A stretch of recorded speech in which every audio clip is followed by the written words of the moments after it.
नमस्ते अभी सभी लोगों को आत्मदर्शनम चैनल पर आप सब लोगों का बहुत बहुत स्वागत है। आशा करती हूँ कि आप सब लोग बहुत अच्छे हैं और मेरा जो पिछले वाली वीडियो है उसका ही दूसरी पार्ट मैं आज बनाने जा रही हूँ। और आशा करती हूँ कि पिछले वाले वीडियो आप लोगों को बहुत हेल्प किया होगा। तो इस वाले वीडियो में मैं बाकी दो जो रिलेशनशिप है उसको मैं कवर करूँगी, उसके साथ नार्सिसिस्ट को भी कवर कर दूँगी। ठीक है, पिछला वाला वीडियो थोड़ा लंबा हो गया है, लेकिन अगर किसी ने भी उसको मिस कर दिया है तो ज़रूर देखिए। मैं कोशिश करूँगी कि उस वाले वीडियो का जो लिंक है उसको मैं इस वाले वीडियो के साथ जोड़ दूँ कि आपको अगर कोई इस वीडियो में पहली बार आ रहा है तो वो वाले वीडियो आपको देखने को मिले और आपको क्लैरिटी मिले। ठीक है, तो अभी आते हैं दूसरे वाले रिलेशनशिप में। वो क्या होता है? Soulmate relationship. सोलमेट रिलेशनशिप होता है बहुत अच्छा रिलेशनशिप। ठीक है, सोलमेट रिलेशनशिप में भी कोई भी आ सकता है, लेकिन वो कोई बचा कुचा लोग होगा, 2 या 3 4 5 ऐसे लोग होगा। हो सकता है आपका भाई या बहन, आपका मम्मी पापा भी सोलमेट हो सकता है, आपका चिल्ड्रंस भी आपका सोलमेट बन सकता है, आपका बॉस भी बन सकता है। लेकिन ये कुछ ही लोग होगा। जैसे कि आपके आसपास सोलमेट कितना होगा, वो जैसे आपका एक बेस्ट फ्रेंड आपका सोलमेट हो सकता है। आपका तो अगर रिलेशनशिप में अगर आपको सोलमेट मिल गया तो क्या ही बात है। तो आपका हस्बैंड या फिर आपका वाइफ या फिर आपका गर्लफ्रेंड बॉयफ्रेंड, वो भी आपका सोलमेट हो सकता है। लेकिन ये क्या होता है ना, कार्मिक जो है वो बहुत सारा होता है, क्योंकि उस हर एक लोग आपके साथ इसलिए जुड़ा होता है कर्मा की वजह से। ठीक है, तो जो कार्मिक होता है वो आपके कर्मा की वजह से आपसे जुड़ा रहा होता है, आपको मिरर दिखाने के जुड़ा रहा होता है। मैंने पहले भी आपको बोल चुकी हूँ। तो ये जो सोलमेट होता है ना, ये आपको मिरर दिखाता है, लेकिन इतना हार्शली नहीं, इतना टफ वे में नहीं। जैसे कि आपको आपका सोलमेट कैसे आपको मिरर दिखाएगा, जैसे इनका पहला पॉइंट है, ये बहुत पैम्पेयरिंग होता है। आपका हर बात को मानना, आपको बहुत ज़्यादा आपका केयरिंग करना, आपको समझाना, आपको समझना, और आपके साथ जुड़े रहने में उनको भी अच्छा लगेगा। और क्योंकि उनको अच्छा लगेगा, उनका अच्छा एनर्जी आपकी तरफ आएगा, आपको भी उनके साथ जुड़ा रहने में अच्छा लगेगा। और सोलमेट जो होता है वो आपको कभी भी आपका जो अपने अगर कहीं गलत किया हो या फिर कोई गलत डिसीजन ले लिया हो पास्ट लाइफ में, उसके ऊपर ना आपको कभी मतलब वो होता है ना टोकना, ये कभी नहीं करेगा। सोलमेट हमेशा आपको समझेगा, हमेशा आपको आपका ख्याल रखेगा। सोलमेट होता ही ऐसा है, क्योंकि सोलमेट आपको तब भी मिलता है जब आपका कर्मा अच्छा हो, आप खुद से प्यार करने लगते हो, खुद के अंदर इवॉल्व होने लगते हो, खुद को समझने लगते हो, तब आपके लाइफ में भगवान सोलमेट को लाता है। क्योंकि भगवान को भी ये अच्छा लगता है कि आप खुद को जब पहचान रहे हो, तब ये हमेशा याद रखना, आप अगर खुद के साथ खुद जुड़ रहे हो तो आप भगवान के साथ जुड़ रहे हो। खुद के साथ जुड़ने का यही एक अच्छाई होता है। जब तक आप खुद के साथ जुड़ रहे हो, आप अपने अल्टीमेट पावर को समझ सकते हो। आपको तभी समझ में आएगा कि आप क्या क्या कर सकते हो, एक इंसान क्या क्या कर सकता है। ठीक है, और उसी टाइम पे आपके एज ए गिफ्ट आपको सोलमेट दिया जाता है, सच में। और सोलमेट सच में गॉड गिफ्टेड होता है। और इसीलिए बहुत लोग बोलते हैं, देखना सोलमेट इतने ऐसे केयरिंग पर्सन, सिर्फ आपको पैम्पेयर करे ऐसे पर्सन नहीं मिलता है। कोई बोलता है नहीं मिलता है, कोई बोलता है बहुत मुश्किल से मिलता है। क्योंकि मुश्किल क्यों होता है, उनका जो पास्ट लाइफ जो कर्मा है वो, या तो वो उसका जो सिलेबस है वो ख़त्म नहीं हुआ, इसलिए उनके लाइफ में सोलमेट नहीं आया। जो भी उनके लाइफ में आया है वो सिर्फ कार्मिक हुआ है, और वो सिर्फ उनको ट्रिगर या फिर दर्द दे चुका है। लेकिन सोलमेट जिनके लाइफ में आ गया है, उनके लाइफ तो पूरा एकदम मतलब बिखरा हुआ लाइफ भी उनका सेटल हो जाता है, ये हकीकत है। तो ये बहुत कम लोग को क्यों मिलता है, क्योंकि वो खुद के साथ खुद जुड़ ही नहीं पाते हैं। उनको कार्मिक के द्वारा भगवान का जो मिरर दिखाना है वो आपको दिखाया जा रहा है, और आप नहीं देख रहे हो, आप कॉन्टिन्यूसली उनको इग्नोर करे जा रहे हो। आपको हमेशा एक पूछ आएगा कि अगर मुझे कर्मिक को छोड़ना है, उसके लिए मुझे खुद के अंदर खुद को काम करना पड़ेगा। एटलीस्ट दिन में 10 मिनट्स, रात में 10 मिनट्स सोने से पहले मुझे मेडिटेशन करना ही है। ये आपके अंदर से कॉलिंग आएगा, लेकिन आप नहीं कर पाएंगे क्योंकि आपने एक डिसीजन बना ही नहीं पा रहे हो, और अगर डिसीजन बना भी लिए उसके लिए स्टैंड नहीं ले पा रहे हो। आपके पास, मुझे तो सुबह 7 बजे उठकर तैयार होना पड़ता है। ये उन लोगों के लिए है जो घर में बैठे रहते हैं। आपको मैं बता दूं, बहुत लोग 4 बजे उठकर मेडिटेशन करता है, तो उनके लिए आप क्या करेंगे, क्या कहेंगे? मैं एक ऐसी मतलब ऐसे लोगों को भी मैं जानती हूँ, क्योंकि उनका बहुत सुबह सुबह काम होता है। उनको 3 बजे उठकर मेडिटेशन करना पड़ता है, या सर्दी आई हो गर्मी आई हो देखना नहीं है, क्योंकि उनको इवॉल्व होना है तो उनको मेडिटेशन करना है। अगर आपने ये चॉइस बना लिया, आपके लिए टाइम, आपके लिए बहुत ज़्यादा काम, अरे मैं तो रात में बहुत थक कर आती हूँ, ये उन लोगों के लिए है जिन लोगों के लिए लाइफ बहुत हल्का है। नहीं, मेडिटेशन वो करता है जिनका मेंटली एंड फिजिकली मतलब एकदम धजिया उड़ चुका होता है, वो मेडिटेशन करता है और उनको लाभ मिलता है।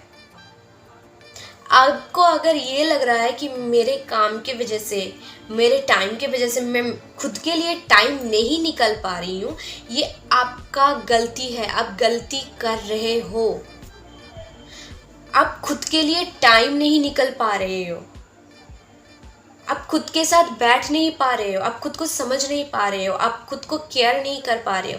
ये भी एक गलती होता है, एक बैड कर्मा होता है जो आप हर रोज़ क्रिएट कर रहे हो, और आपके पास एक ही एक्सक्यूज़ रहता है कि मुझे तो कमाना है, मुझे तो काम करना है। अगर आपके पास एक्सक्यूजेस रहेगा तो आप खुद के लिए काम नहीं कर पाएंगे। अगर आपको 7 बजे उठकर काम पे जाना है, आप 6:50 पे उठकर भी आप मेडिटेशन कर सकते हो। आंखें खोलने से पहले, वॉशरूम जाने से पहले आपने थोड़ा सा मेडिटेशन कर लिया, उसके बाद अपना डे चालू आपने कर दिया। सोने से पहले थोड़ा सा मेडिटेशन किया, आपका जो भी मतलब पूरे दिन का जो भी कीचड़ आपके दिमाग में जमा हो चुका है उसको रिलीज़ किया, उसके बाद आप सो सकते हो। लेकिन नहीं, आपके पास एक्सक्यूजेस है। आपके पास मोबाइल चलाने के लिए वक्त है, आपके पास गॉसिप करने के लिए वक्त है, आपके पास सब कुछ करने का वक्त है। जब भी आपको बोला जाता है कि खुद के साथ खुद टाइम बिताओ, आप बोलते हो मेरे पास टाइम नहीं है। कभी सोच कर देखा है कि सच में टाइम नहीं है? और अगर आप खुद के लिए टाइम निकल पा रहे हो तो आपके साथ आपका सोल भी इवॉल्व होता रहेगा, उनको भी खुशी मिलेगी, और वो आपके पास आपके सोलमेट को लाकर खड़ा कर देगा, और वही होगा आपका अल्टीमेट पार्टनर। ठीक है, उन लोगों के लिए उनका अल्टीमेट पार्टनर होगा जिनके लिए सोलमेट तक ही उनका जर्नी है। लेकिन अभी जो मैं बोलने जा रही हूँ वो है थर्ड पार्ट, वो है ट्विन फ्लेम रिलेशनशिप।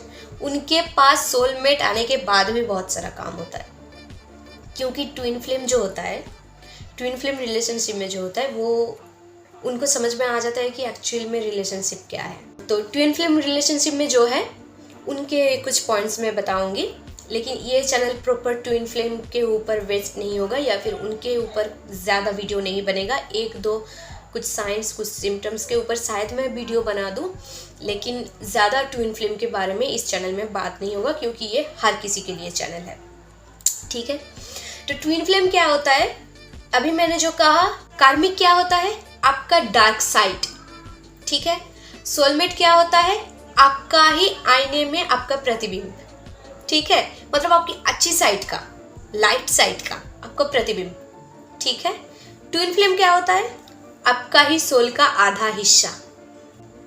बॉडी 2 है, सोल एक ही है, और उसको जुड़ाना रहता है। मतलब उस रिलेशनशिप में ट्विन फ्लेम को मतलब ज़्यादा से ज़्यादा टाइम पर डीएफ, मतलब जिनके अंदर फेमिनिज्म, डिवाइन फेमिनाइन बोला जाता है इन लोगों को। फेमिनिज्म पार्ट ज़्यादा स्ट्रॉन्ग है, जो इमोशनल होता है, जो बहुत केयरिंग होता है, उनको ज़्यादा से ज़्यादा स्पिरिचुअल काम दिया जाता है, और डीएफ वो करती भी है। और जो डीएम है, मतलब डिवाइन मैस्कुलाइन को ज़्यादा से ज़्यादा कार्मिक पार्ट दिया जाता है। उनका जो कार्मिक बैगेज है उनको वो मतलब हटाना है, डिजॉल्व करना है। डीएफ्स का भी कार्मिक बैगेज हटाना होता है, लेकिन इनका काम उसके साथ स्पिरिचुअलिटी भी होता है। लेकिन डीएम का काम स्पिरिचुअलिटी कब होता है? जब वो डीएफ से मिलता है, ज़्यादा से ज़्यादा टाइम। लेकिन बहुत टाइम क्या होता है, डीएम को भी बहुत सारा स्पिरिचुअल जर्नी के लिए उनको भी पूछ दिया जाता है, और कभी कभी पहले स्पिरिचुअलिटी में डीएम को लाया जाता है। ठीक है, तो इसमें क्या होता है, डीएम और डीएफ दोनों का अलग बॉडी होता है, एक सोल होता है। ठीक है, और ये जो होता है ये कोई एक ही होता है। सोलमेट भी आपका 2-3 रह सकता है, आपका बच्चा रह सकता है, आपका पेरेंट्स रह सकता है, आपका मतलब कॉलिग्स में कोई रह सकता है, आपका फ्रेंड्स रह सकता है, आपका सिबलिंग्स रह सकता है, आपका पार्टनर रह सकता है, कोई भी 1-2 लोग ऐसे आपका सोलमेट रह सकता है। लेकिन ट्विन फ्लेम एक ही होता है, लेकिन वो कोई भी हो सकता है। मतलब उम्र का बहुत ज़्यादा फ़र्क हो सकता है ट्विन फ्लेम में, अलग कास्ट का हो सकता है, डिस्टेंस बहुत हो सकता है। कभी कभी होता है सेलिब्रिटी ट्विंस जो होता है उनको डीएफ को पता होता है कि वो मेरा डीएम है, वही मेरा सोल का आधा हिस्सा है। लेकिन क्योंकि वो सेलिब्रिटी ट्विन है तो कभी कभी उनका मतलब अगर भगवान चाहे तो उनका भी मिलन करवा दे, लेकिन उनको बस बहुत आगे जाना होता है। डीएम को बहुत स्पिरिचुअलिटी में ग्रो करना पड़ता है अपने डीएम के पास जाने के लिए। नामुमकिन कुछ भी नहीं है, लेकिन कभी कभी ऐसा भी होता है कि आपका ट्विन फ्लेम आपका पेरेंट्स में भी कोई भी हो सकता है, सेम जेंडर में हो सकता है।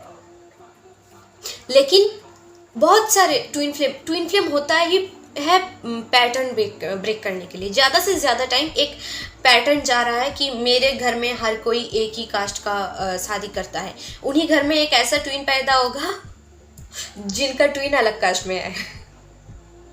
जो होता है कि मेरे घर में कभी डिवोर्स नहीं हुआ है, उन्हीं के घर में ऐसा ट्विन पैदा होगा जिनको मतलब अपने सोलमेट को हो, कार्मिक को हो, डिवोर्स देकर अपने ट्विन को चूज करना पड़ता है। ये बहुत मतलब ऐसे मतलब ट्विन फ्लेम में अगर कोई है उनको ही एक्चुअली पता होता है रिलेशनशिप के लिए कुछ मैटर नहीं करता है। रिलेशनशिप एक्चुअली ट्विन फ्लेम कोई रिलेशनशिप नहीं है, ये कनेक्शन होता है।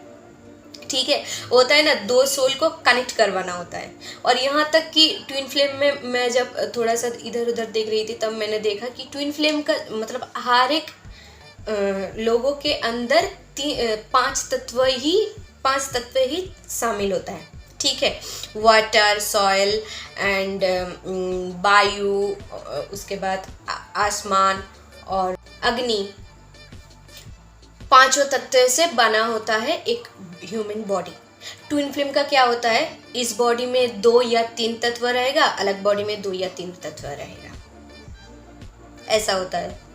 तो अब सोचिए, वो ही आपका परफेक्ट मैच है और ऊपर से वही आपका परफेक्ट मिरर है। मतलब ट्विन फ्लेम में तो सेपरेशन बहुत कॉमन चीज़ है, सेपरेशन होगा। ठीक है, आपके ट्विन के साथ आपका सेपरेशन हो जाएगा, लेकिन क्या है ना, आप कभी भी उसको ब्लॉक नहीं कर सकते। अगर ब्लॉक भी कर दिए तो आप कभी उसको भुला नहीं सकते। आप ट्विन फ्लेम जर्नी को कभी छोड़ ही नहीं सकते।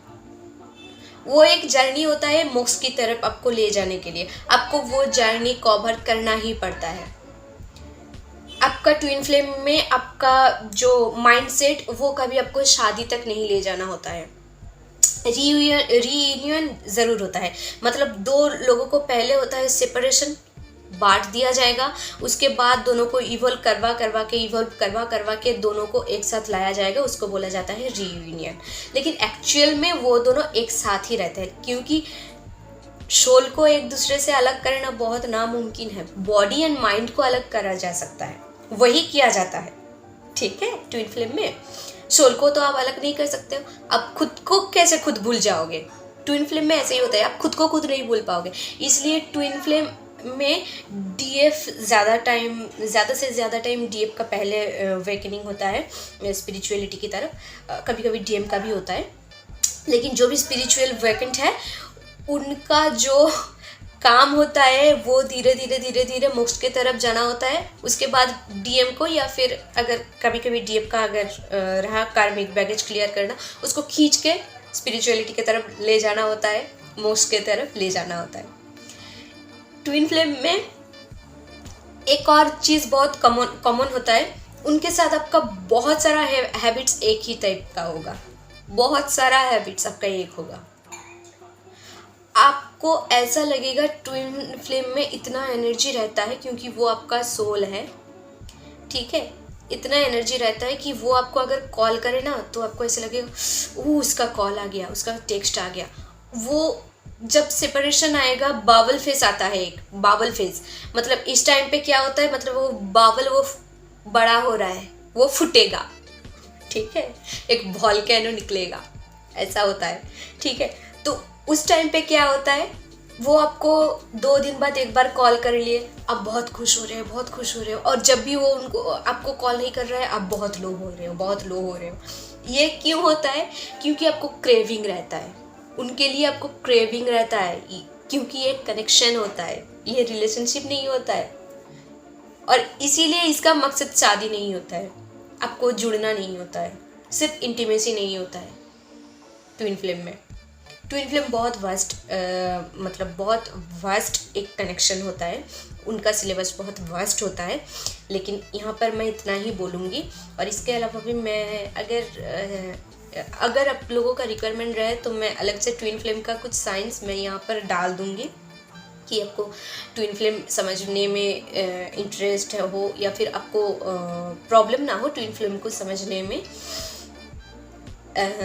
लेकिन एक बात मैं बोलूँगी, अगर आप ट्विन फ्लेम हो ना, आपको ज़्यादा ढूंढने की ज़रूरत नहीं है। अब जहाँ पर आपको जानना है, जो जानना है, भगवान आपको वहीं पर लाके खड़ा कर देगा, आपको जानना ही होता है, ठीक है। तो आपको हाँ, ट्विन फ्लेम में पहले में आपको बहुत ढूंढने का मन होता है, हर चीज़ आपको जान लेने का मन होता है, लेकिन धीरे धीरे आप शांत होते जाते हो। और क्या होता है, ट्विन फ्लेम जर्नी में एक सोल पर्पस रहता है, जो भी आपका पर्पस है वो आपको पूरा करना पड़ता है, ठीक है। तो ट्विन फ्लेम बहुत एक खूबसूरत जर्नी होता है, एक बहुत सा एक रोमांटिक सा, ऐसा नहीं मैं बोलूँगी रोमांटिक कैसे आ जाएगा, मतलब उसके साथ आपको रोमांस हो सकता है, ऑब्वियसली रोमांस हो सकता है, लेकिन उनका भी एक स्टेज होता है। उनके पहले अगर आप जुड़ के कहीं टाइम पे रोमांस कर लिए तो कभी टाइम आप इम्बैलेंस हो जाते हो, ठीक है। तो ऐसे ही मतलब ट्विन फ्लेम एक अलग ही सिलेबस है। जिनको ट्विन फ्लेम मिलता है उनका 3-4 साल यही समझने में, मतलब समझ के जाने में लग जाता है कि मैं ट्विन फ्लेम हूँ, मुझे ये करना है, यहाँ पर जाना है। बहुत लोगों का सिलेबस बहुत कम होता है।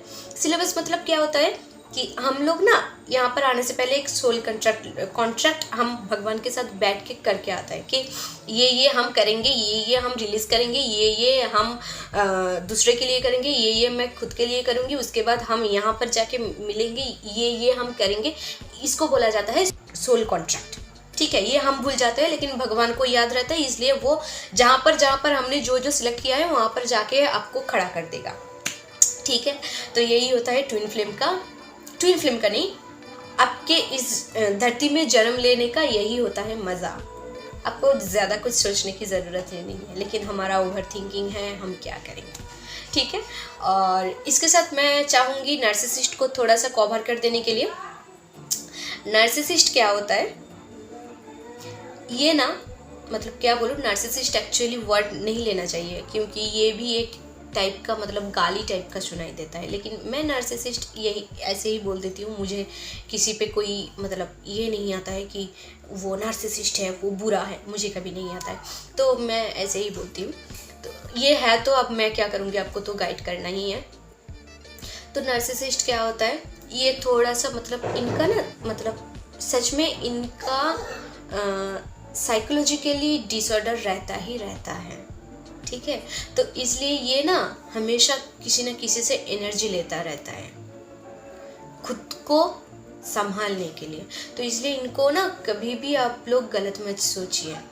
ये लोग बहुत गलत करते हैं दूसरों के साथ, लेकिन अगर आपको नार्सिसिस्ट समझ में आ जाए तो उनके साथ थोड़ा सा आपको डिस्टेंस मेंटेन करके चलना पड़ेगा। कभी कभी हो सकता है कि आपका पेरेंट्स भी नार्सिसिस्ट हो सकता है, आप पूछेंगे कि मैं उनसे कैसे डिस्टेंस मेंटेन करूं। आप उनसे थोड़ा सा बात भी कम कर सकते हैं, या फिर गॉड से उनके लिए प्रे कर सकते हैं कि उनका जो भी ये हालत है, वो बहुत झगड़ा करता है, वो मतलब जब तक आप उनके लिए अच्छे अच्छे बोलेंगे वो तब भी आपके साथ अच्छा बिहेवियर करेंगे, वो कभी आपको अप्रिशिएट नहीं करेंगे। वो अपना जो धारणा होता है, अपना जो समझना होता है, वो आपके ऊपर वो चढ़ा देंगे। ये उनका एक मानसिक स्थिति है, इनके लिए वो जिम्मेदार नहीं होता है, ठीक है। तो नार्सिसिस्ट जो होता है वो मतलब बन जाते हैं, क्योंकि उनका इनर चाइल्ड बहुत ज़्यादा रह सकता है। उनको बहुत ज़्यादा ट्रॉमास को मतलब अपने अंदर उनके अंदर बहुत ट्रॉमास रहता है, और इसलिए वो नार्सिसिस्ट बन जाता है। नार्सिसिस्ट को आप ज़्यादा देर तक अपने आसपास आप सह नहीं पाएंगे, लेकिन क्या है ना, ये लोग मजबूर होते हैं और अनकॉन्शियसली मजबूर होते हैं, तो इन लोगों को ज़्यादा जज मत कीजिए, ठीक है। तो इसके ऊपर भी मैं ज़्यादा डिटेल वीडियो बनाऊंगी तो और लंबा हो जाएगा, फिर भी मैं इतना ही बना रही हूँ। और अगर आपको कुछ जानना है, डिटेल में जानना है कोई भी रिलेशनशिप के बारे में, मुझे कमेंट सेक्शन में बताइए, मैं उनके बारे में डिटेल वीडियो बना दूँगी, ठीक है। Thank you so much, God bless you all.